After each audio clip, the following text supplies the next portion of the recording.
Welcome. In this video, we're going to be talking about sketching polynomials. And so just to review what we talked about last time, we could sketch the graph of a polynomial function if we factored it and then kind of analyzed its zeros along with its in behavior. So if we factored and we got this expression right here, y equals negative x times x minus 3 times x minus 6, we saw that there were zeros at x equals 0, x equals 3, and x equals 6. And then we could see, okay, probably from where we started, but we could also see, looking at this, that this is going to be a third-degree polynomial with a negative leading coefficient. Which means that, its end behavior is going to look like the graph of y equals negative x cubed. It's going to come from above, and then it's going to eventually go down. And then we just kind of sketched it to make it as continuous and smooth as possible, and it just always passed right through in the last lesson, but we'll see that that's not always going to be the case in general. They only pass through because the exponents of all of these factors were 1s, right? And we'll see today if these were like 2s or 3s that it might look a little bit different. Okay, so try this on your own. Make sure you know what you're doing. Sketch the graph of y equals 2x times x plus 2 times x minus 2 times x minus 4. And check your work against mine, which is going to pop up here in just a couple seconds.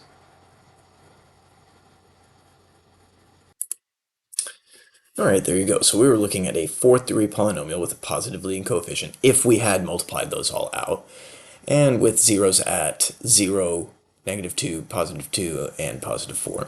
And then we just kind of started with the end behavior and sketched, continuously. That was our big key last time. Okay, so that's what we did. I guess, and sometimes we would go in and we would draw ourselves like a little y-axis if we needed to, but sometimes we didn't. Today we're going to be considering, some other cases, like I said. And so we're going to start with this polynomial equation y equals x cubed minus 7x squared. And the first question I might ask is for what values of x is y equal to 0? Because we have plenty of experience solving this. We set y equals 0 equals x to the 3 minus 7x to the 2. Okay, we're going to solve this by factoring because we don't want to use the cubic formula. So we've factored out x squared, and we're left with an x and a minus 7. Okay, so we see that either x squared is equal to 0. Once we've got it fully factored, we can apply the zero product property. Or maybe x minus 7 is equal to 0. X squared equals 0, that only gives us x equals 0. And this would give us x equals 7. Okay, x equals 0, what we're going to call this, starting now, is we're going to call this a double root.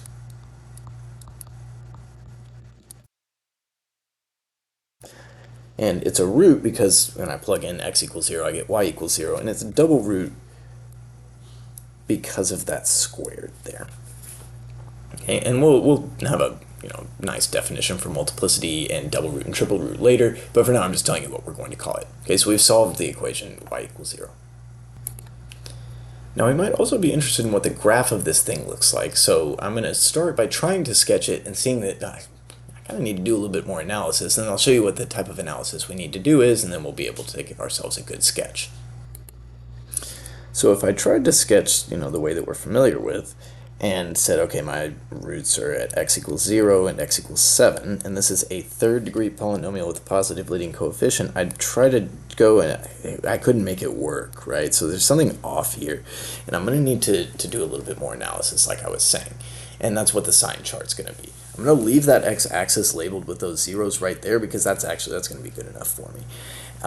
But for the sign chart, I'm going to kind of go in and kind of copy down this x-axis I've got over here labeled with 0 and 7, labeled with the zeros, and then I'm going to do a little bit of analysis. So zoom in on this, yeah. All right. So I've got this x-axis labeled with 0 and 10. And really what's going on here is we're trying to figure out the intervals on which y is positive and negative. And a polynomial can only change from positive to negative or negative to positive at a place where it's equal to 0 because their graphs are continuous. But that's not all that important. What we're interested in is y positive or negative on these intervals. So what we're going to do is we're going to choose a test value. So we'd pick any number in here between 0 and 10. I might just choose 1. Okay, and then I'm going to choose any number I want over here to the left of 0, like maybe negative 1. And any number over here larger than 10, like, I don't know, maybe 99. You can choose any number you want, right? So then we're going to make our sign chart by testing out what's going to be the value of y at these various values of x. Whoops. So I'm going to say when x is equal to -1, y is equal to, okay, and we're going to want to use the factored form of this. I forgot to mention that. So that was x squared times x minus 7. Yeah, the factored form is much easier to make these determinations. So -1 squared times -1 minus 7. Now if I square -1, I'm going to get a positive number, right? I'm going to get +1. And if I take -1 minus 7, I'm going to have a negative number. So that's a positive times a negative, and that means that y is going to be negative. And if y is negative at -1, at x equals -1, it's going to be negative everywhere to the left of 0. Okay. And then I'm going to kind of go to the next x value. X equals +1, y is going to equal +1 squared times +1 minus 7, which is again going to be positive times a negative, which is going to be a negative. Okay, so again, I don't think I'm going to have enough room to write out all negatives, so I'll just kind of abbreviate. That's going to be negative over here as well. And then I'm going to choose something bigger than x equals 10. Maybe I'll just zoom out a little bit and say, all right, x equals 99. And then y is going to equal +99 squared times 99 minus 7, which is going to be positive times positive. And I'll see that y is going to be positive on this whole interval. Okay, so when I go back over here and try to sketch the graph, I still know that this is a third degree polynomial with a positive leading coefficient. So the fact that it's coming from below has not changed, right? And that makes sense based on what we're seeing on that left side of the sign chart, where y is going to be negative when x is less than 0. Okay, I need to come up, and I know that this point where x is equal to 0 and on the x-axis, that's on the graph, so it has to come up here, but then it has to resume being negative after. Okay, and then it goes positive at x equals 7. So that's what the graph's going to look like.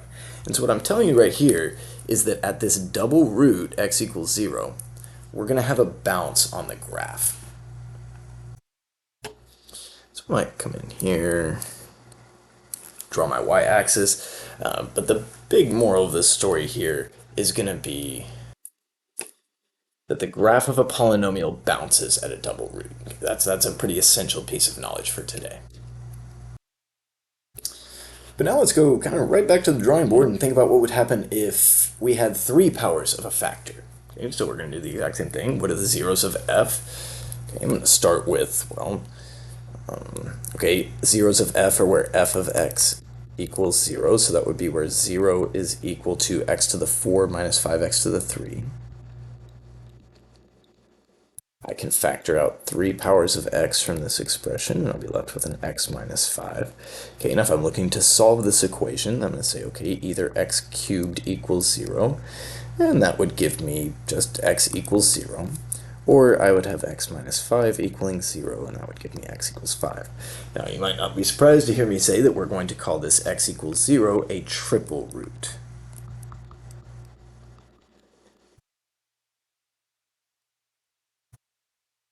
We're saying it's a triple root because of that exponent of 3. And now I'm going to do the same thing without like trying to, graph it improperly. First, I'm going to just make a sign chart and see what's happening to the function near a triple root. So I'm going to go over here, I'm going to make my little sign chart. Okay, my zeros are at x equals 0 and x equals 5. And I'm going to choose my test values. I'm going to choose x equals 1, x equals 10, and x equals -10. Okay? But you can choose any number you want, just as long as it's not 0 or 5. Don't choose 0 or 5 because I won't tell you anything. You already know those are zeros of f, and that's what you would find.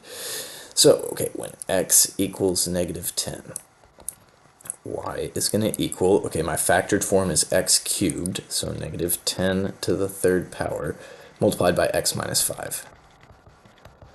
Okay, so that's going to be -10 to the 3rd power, that's a negative number, times -10 minus 5 is -15, that's also a negative number. We are positive here. You can also just use a plus sign.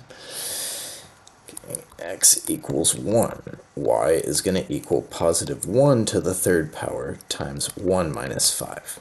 That's going to be a positive number times a negative number. Okay, positive times negative is negative. And if I choose x equals positive 10, I'll get y equals 10 to the third power multiplied by 10 minus 5. That'll be positive positive. You multiply two positive numbers together, you're getting a positive number back. Okay, and I've got my sign chart. And it looks to me like at x equals 0, I am having a sign change.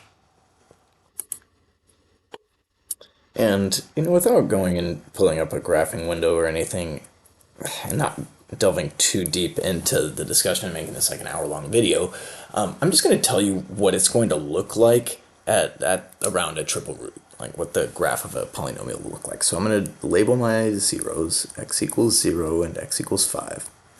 I'm going to make note of my degree and my leading coefficient. This is a degree 4 polynomial with a positive leading coefficient. So it's going to look like y equals x squared or x to the fourth, or one of those two, at least on the outsides. And it's got a triple root at x equals 0. Okay, so I'm just going to show you that what's going to happen here is it's going to hesitate as it's passing through. I'll give you a more precise definition of that here in a second, but that's what's going to happen. Okay, we've seen this happen before around the origin on the graph of y equals x cubed. What this is really called is a point of inflection, is what you'll learn to call it in calculus. And the idea here is that the graph went from happy to angry. That's the best description I can give you for it right now at the Algebra 2 level. And I'll show you why that's true, in a later class. But for now, I'm just going to tell you, and you're going to have to believe me, that the graph kind of slides through at a triple root. Oh wait, I'm going to get my whole sign chart in there. It's a lot. Okay, so that's what the graph is going to look like if I needed a y-axis.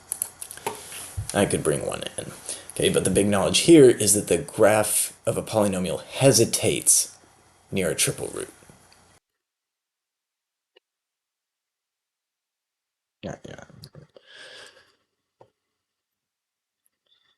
Now, I'm not going to go into quadruple and quintuple roots in this video. It turns out that they're actually the same as double and triple roots. And what I really want to tell you about is just, the terminology we would use if we were seeing a quadruple, quintuple, higher root. We would just say that it was a root with multiplicity in. So I'm just going to, kind of use that terminology and solve a couple of equations. So let's find the roots and give their multiplicities. Okay, just again to remind you, a root is a place where y is equal to 0. It's an x-intercept. Okay, so I'm going to kind of just zoom in on this and get to it. So I've got p of x equals x to the 4 minus 10x cubed plus 25x to the 2. So I'm going to try to solve this one by factoring. Okay, so I'm going to factor out 2 powers of x. That's the greatest common factor. I'll be left with x squared minus 10x plus 25. Okay, and then I can keep factoring. Okay, this is going to be x minus 5 times x minus 5. But I've just seen that, the exponent is really critical here, so to remind myself of that, I'm going to just collapse that down and write it as x minus 5 squared. So,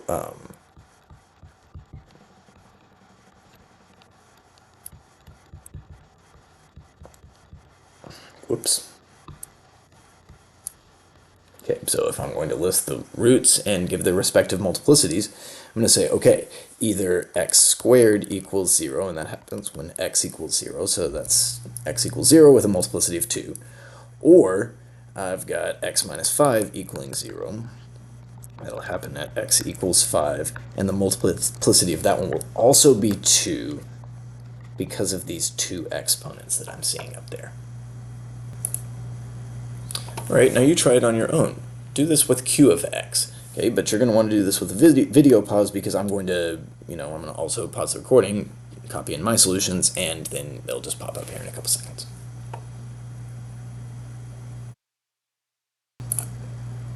Wait, hold on. You're going to need to fix the problem so it's actually factorable. Okay, it looks like I typed this one up wrong, but it should be 2x to the 5 plus 8x to the 4th plus 8x to the 3.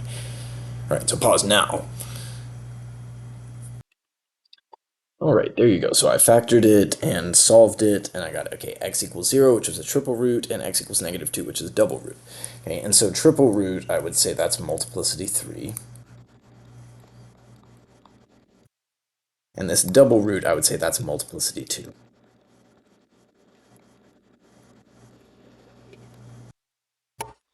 So just to recap where we are at this point, let's talk about, in general, what's happening to the graph of a polynomial function near a double and a triple root.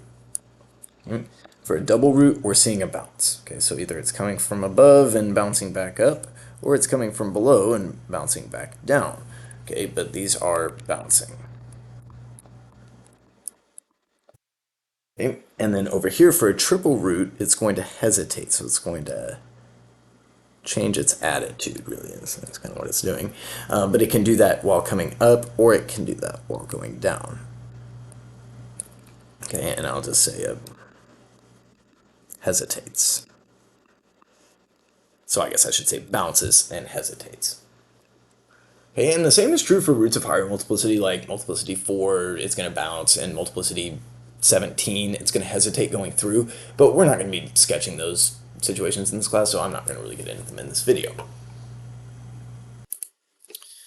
Alright, here's another problem for you to try on your own. Now, it's going to keep going, and yeah, you already know that if you're following along in my notes book. But the first 3 questions I think are just like, really right where you are right now. So I think that you should go ahead and try these on your own with the video paused and let me work them on my side, and I will flash them up here in about 5 seconds.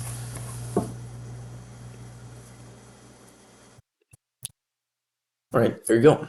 So I'm saying that this is a third-degree polynomial with a leading coefficient of -1/2 that has zeros at x equals 0 and x equals 1. X equals 0 is a single root. It's got multiplicity 1, and x equals 1 is a double root. Okay, now I'm going to kind of go back in and say a couple more things about this. The degree of f is going to be 3, because if I was to square x minus 1, I know that I have x minus 1 times x minus 1, which would be x squared and some other stuff that I wouldn't care about because it would have a lower power than 2. And then I'm still multiplying that by 1/2 x, and if I was to multiply that in, all of that stuff, I'd have -1/2 x to the third, and some other stuff I don't care about because it's a lower power. And so that's how I know that the degree is 3 and the leading coefficient is -1/2. Okay, the leading coefficient would not have been just -1/2 if this was something like, I don't know, 2x minus 1 or 3x plus 5 or something like that. Right? Now why don't you try sketching the graph yourself? So you know the drill. Pause, work it, come back and check. Alright, there you go. So we start by considering kind of all the work that we've done up to this point, the degree and the leading coefficient. Use that to give you the end behavior. And then the zeros, we plot those, connect with, keeping in mind that at x equals 1, which is a double root, the graph's going to bounce. Okay, so we're going to get a lot of practice on this. But before we do that, I do just want to point out something and give you a little bit of terminology that we're going to be using a little bit in this class. I just want to talk about this spot right here. Now, we've already talked about the fact that it's bouncing. I'm talking about the fact that it's at a local maximum. That's what we're going to call this type of spot.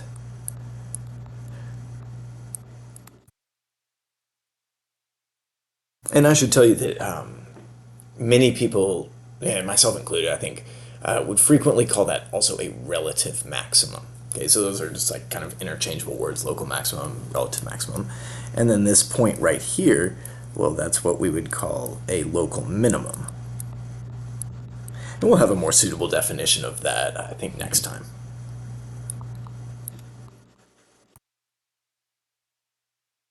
And so that's just some terminology I want to throw out there that we're going to be talking about really this semester and next semester. All right, now we're going to kind of apply what we've learned in reverse. So we're going to look at a graph and write a polynomial. Okay, so if we want to write a standard form polynomial, we're going to have to multiply it all out. But by looking at the zeros, we're going to be able to see the factors. So we're going to be practicing our polynomial multiplication. So I'm just going to kind of start with the zeros. Okay, over here I've got x equals -3, so that's going to be y equals x minus -3 times, okay, the next one would be x minus 0. And then the last one would be x minus 3 for there. Okay, now I'm seeing that the graph is bouncing at x equals -3, so I'm going to need to put an exponent of 2 in there to make that fit. And in general, we if we had another point on there, we don't really have much sense of scale in the y direction. So we could have some sort of leading coefficient, but there's not going to be enough information to determine that because there's no information about y on this picture. So I'm just going to assume that the leading coefficient is 1. Okay, we'll see in other ones or on the homework that that's not necessarily always the case. Okay, so now what we're going to do is we're going to multiply it all out. But I think that we can be strategic about this. X minus 0, that's just x. And x plus 3 squared, well, x plus 3 multiplies really well with x minus 3. We know about a difference of 2 squares. We know that x plus 3, x minus 3 is going to multiply together to be x squared minus 9. So what I'm going to do is I'm going to multiply the first two together and say, okay, that's x squared plus 3x. And then multiply the second two together, and that's x squared minus 9. And then I won't have, as much multiplication to do. So I'll have y equals, the first two would be x to the 4. The outside 2 would be negative 9x squared, but I'll put that later because it's a standard form. So we generally like to try to make the powers of x either descending or ascending. Okay, for x cubes, that'll be the inside terms. 3x times x squared is plus 3x to the 3, and then the last two would be negative 9 times 3x is negative 27x. Okay, and we've got ourselves a standard form polynomial. All right, now here's another one, and it looks like I'm seeing a triple root over here at x equals negative 2. Okay, so I'm going to start with that. Okay, that's the first thing I notice. I'm saying y equals, okay, x plus 2 cubed. Okay, I'm seeing another root over here at x equals 3. That's going to be x minus 3. I don't think I've mentioned it up above, thinking about the end behavior, and it just happened to work out that I didn't need to. Okay, on this one, I'm seeing the end behavior on both sides. It's going down. So I know that this is an even degree polynomial with a negative leading coefficient. And I'm seeing even degree, right? Because 3 powers times 1 power is going to be a total of 4 powers.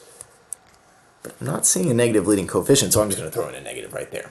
Okay, and writing a standard form polynomial here, this is going to be a little tough. Okay, this is, like I said in class, this is a problem that builds character. So we're going to do it. We're not going to be scared. We're going to go over here and we're going to say y is the negative of, and I'm going to do that negative like absolutely last. So x plus 2 3 times.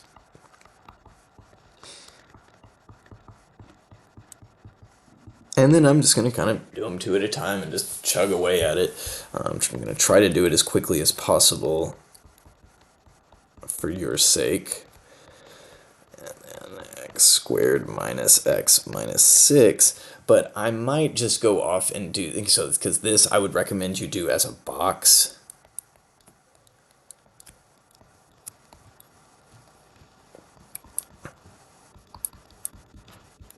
But I don't think you need to watch me do that, so I'm just going to do it real quick. Go, and then I'll distribute the negative, and I'll have y equals negative x to the 4 minus 3x to the 3 plus 6x to the 2 plus 28x and plus 24. And that was a long ride, but it wasn't impossible, right? Something that we could do if we had to.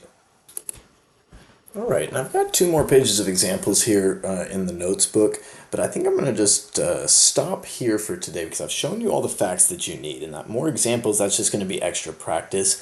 I think I'm just going to record solutions to those as a separate video. So that's going to be all for today, and thanks for watching.